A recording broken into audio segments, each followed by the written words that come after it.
Yo, it's Comics and Coffee, Mug of Day number 57, part 2. What happened to part 1? Well, we showed you a mystery photo. A photo that blacked out the mug so you couldn't see what character we're talking about. And we left some clues in that photo to try to guess what comic book character we were talking about and possibly what comic book we were talking about. So, let's look at the photo here. First of all, the clues were that we gave you without the photo were it was a 90s comic and it was the #1 issue. So let's get into it. So we have a counter, the mug's blacked out. Obviously we see a Green Lantern and we see a ring on the table. And what other clue do we see? We see tools. What type of tools are they? Well, they're gardening tools.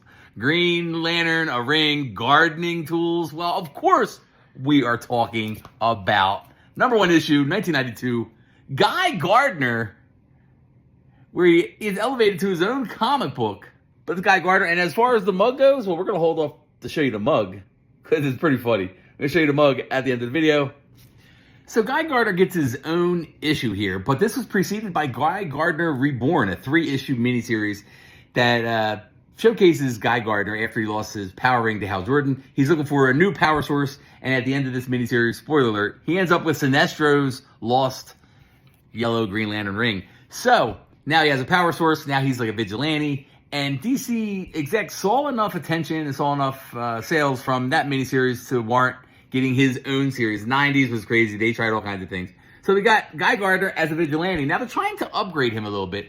Mostly in the Justice League, he was used as comic relief, and rightfully so, because he is a funny character. If there ever was one character that fit the 90s, it is definitely Guy Gardner. We're talking about the over-the-top attitude. Look, we got a leather jacket, makes him cool. He's got explosive bravado, but he's abrasive, all right? And he also gets a mixed but affectionate reaction from fans.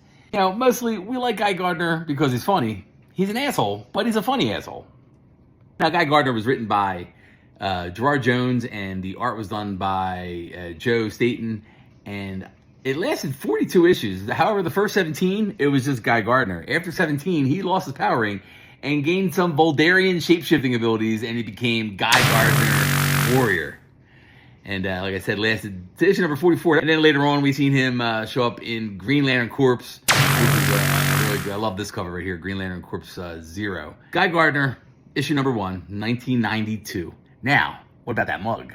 Now, I don't know if we can technically call this a comic book mug, but it may be a comic book related mug. So here's the big reveal. This is what I consider my Guy Gardner mug. Here we go. And it's...